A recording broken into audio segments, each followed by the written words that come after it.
ఇంగ్లీష్‌లో మాట్లాడాలంటే భయమా? మీలాంటి వాళ్ళ కోసమే spoken English personal training classes వెంటనే జాయిన్ అవ్వండి. నమస్కారం.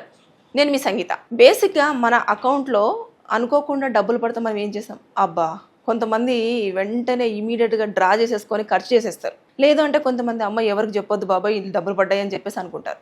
ఇంకొంతమందయితే కొంచెం నిజాయితీగా ఉన్నవాళ్ళు సరే ఎందుకు పడ్డాయో బాబోయ్ అని చెప్పేసి బ్యాంకుకెళ్ళిపోయి నా అకౌంట్‌లో డబ్బులు పడ్డాయని చెప్పేసి చూపిస్తారు. ఇలాంటి సంఘటనే ఒకటి మధ్యప్రదేశ్‌లో చోటు చేసుకుంది. ఏంటంటే ఒక వ్యక్తి దీపక్ అనే వ్యక్తి వల్ల మదరు రీసెంట్‌గానే చనిపోవడం జరిగింది. చనిపోయిన తర్వాత తన అకౌంట్‌లో వాళ్ళ తల్లిగారి అకౌంట్‌లో 13,00,00,00,000 పడడం జరిగింది. అంటే ఒకసారి అనుకోకుండా అకౌంట్ ఓపెన్ చేసి చెక్ చేసేసరికి ఇన్ని డబ్బులున్నాయి.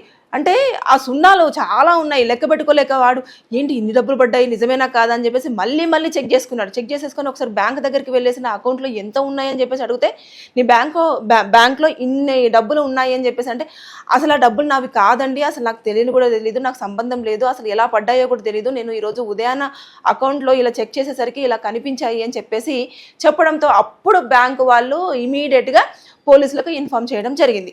అంటే కొన్ని సార్లు మన అకౌంట్లో డబ్బులు ఎలా పడతాయి అనేది కూడా తెలియదు. అంటే సైబర్ నేరగాళ్ళు ఈ మధ్య కాలంలో ఎక్కువ అవడం కూడా జరుగుతుంది.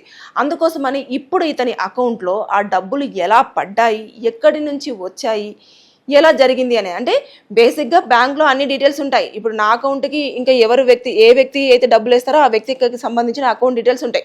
ఫోన్పే అయినా కూడా అదైనా ఉంటుంది. ఏదైనా సరే బ్యాంకుకి అయితే ఎక్కడి నుంచి డబ్బులు వచ్చాయి అనేది మాత్రం కనుక్కోవడానికి చాలా ఈజీ ప్రాసెస్ ఉంటుంది. కానీ ఇక్కడ ఏమైందంటే ఆ డబ్బులు ఎలా పడ్డాయి అనేది బ్యాంకు కూడా తెలియట్లేదు. అంటే అంత సీక్రెట్గా ఏ నుంచి డబ్బులు ఆ అకౌంట్లో వేశారనేది లేదు. కానీ అది నెంబరే కనిపిస్తుందా లేదంటే డబ్బులు నిజంగానే ఉన్నాయి అంటే డబ్బులు నిజంగానే అతని అకౌంట్లో ఉన్నాయి. అంటే అంత డబ్బులు పడినాయి కూడా. ఎలా పడ్డాయి అసలు అకౌంట్ నెంబర్ లేదు. తర్వాత నెక్స్ట్ ఎక్కడి నుంచి ట్రాన్సాక్షన్ జరగలేదు. ఇవన్నీ కూడా చూస్తారు. అంటే ఇలాంటివి ఇంకెక్కడెక్కడ జరుగుతున్నాయి, ఎలా జరుగుతున్నాయి అనే దాని మీద దృష్టి కూడా సాధించారు. అంటే ఒక్కసారి ఇమాజిన్ అండి, 13,00,00,00,000 రూపాయల చిల్లర. అంటే ఒక్క రోజులో అతను కోట్లాధికారి అయిపోయినట్టే. కానీ ఆ డబ్బు నాది కాదు, అది ఏ రూపాయన వచ్చిందో, ఎందుకు వచ్చిందో, అంటే ఏదైనా స్కామ్ చేసి ఎవరైనా అందులో షేరింగ్ కానీ అలా చేశారనుకోండి, అనవసరంగా లేనిపోని తప్పుకి ఇతను ఇరుక్కునే అవకాశం ఉంటుంది కదా. ఎందుకంటే అకౌంట్ డీటెయిల్స్ అన్ని ఇతని దగ్గరే ఉన్నాయి కదా, ఇతనే యూజ్ చేస్తున్నాడు కదా. అందుకోసం అని చెప్పేసి ఇమీడియట్గా వెళ్ళి బ్యాంకులో చెక్ చేసుకోవడము, వెంటనే బ్యాంకు మేనేజర్ వాళ్ళు వీళ్ళంతా కూడా ఇతనిది కాదు అన్నప్పుడు ఇంత అకౌంట్ అసలు ఫస్ట్ టైం అంత పెద్ద స్థాయిలో కూడా ఒక బ్యాంకులో ట్రాన్సాక్షన్ జరిగి డబ్బులు పడడం అనేది ఫస్ట్ టైం. అంటే అధికారులే అంత ఆశ్చర్యపోయారు అంటే బ్యాంక్ అధికారులే ఆశ్చర్యపోయారు అంటే మీరు ఒక్కసారి ఆలోచించవచ్చు. మనము చూస్తూ ఉంటే ఈ రోజుల్లో అకౌంట్స్ అనేవి మనకు తెలియకుండానే కొన్ని సార్లు వేరే వాళ్ళ కంట్రోల్లోకి వెళ్ళడం జరుగుతుంది. అలా వెళ్ళిందే ఈ అకౌంటా ఏంటి అనేది కూడా మొత్తం పూర్వపరాలన్నీ కూడా పరిశీలించడం జరుగుతుంది. అది కేసును కూడా తీసుకోవడం జరిగింది. తీసుకున్న తర్వాత మొత్తం డీటెయిల్డ్గా అన్నీ కూడా పరిశీలన చేస్తూ ఉన్నారంటే గతంలో కూడా ఇలాంటివి ఏమైనా అకౌంట్స్లలో పడ్డాయా, మనకేమైనా ఇంటిమేషన్ రాలేదా, లేకపోతే ఇది మొదటిసారా అనేది కూడా బ్యాంకులో ఉన్న అకౌంట్ డీటెయిల్స్ అన్నీ కూడా పోలీసులు ఎప్పటికప్పుడు డీటెయిల్డ్గా తెలుసుకోవడం జరుగుతుంది. తర్వాత నెక్స్ట్ ఇది అకౌంట్ల నుంచి వచ్చింది అనేది క్లారిటీ లేదు కదా, అసలు ఎలా వచ్చింది ఏంటి అనేది ఇతనికి ఎవరైనా తెలుసా, లేకపోతే నువ్వేమైనా ఈ మధ్యకాలంలో ఏదైనా యాప్ కనుక డౌన్లోడ్ చేసావా లేదా, ఇవన్నీ కూడా అతన్ని మొత్తం పూర్తిగా అతన్ని చెక్ చేయడం జరిగింది. తర్వాత అతని డీటెయిల్స్ తీసుకున్నారు, అతని కాంటాక్ట్ డీటెయిల్స్ అన్నీ ఎవ్రీథింగ్ ఇతన్ని వాళ్ళ కంట్రోల్లో పెట్టుకోవడం జరిగింది. అలాగే అధికారులకు సంబంధించిన అకౌంట్ డీటెయిల్స్ అన్నీ కూడా పోలీసులు మొత్తం ఎంక్వైరీ చేశారు. తర్వాత నెక్స్ట్ ఇంకా చేస్తూనే ఉన్నారు. ఎందుకంటే ఆ పెద్ద మొత్తంలో పడిన అమౌంట్ అనేది ఎక్కడి నుంచి పడింది అనేది క్లారిటీ లేదు కదా, అసలు డీటెయిల్స్ కూడా లేవు. అంటే ఇలాంటి ట్రాన్సాక్షన్స్ ఈ యొక్క బ్యాంక్లోనే పడ్డాయా, అంటే ఇప్పుడు అది పడింది కూడా కోటక్ బ్యాంక్లో పడినాయి. అంటే ఈ ఒక్క బ్యాంక్లోనే అలా పడిందా, లేకపోతే ఇంకేమైనా తెలియకుండా ర్యాండమ్లీ ఏమైనా అకౌంట్లను ఎవరైనా యూజ్ చేసి వేయడం జరిగిందా అనేది కూడా చెక్ చేసే పనిలోనే పోలీసులు అందరూ కూడా ఉండడం జరిగింది. ఇది నార్త్ సైడ్ జరిగింది.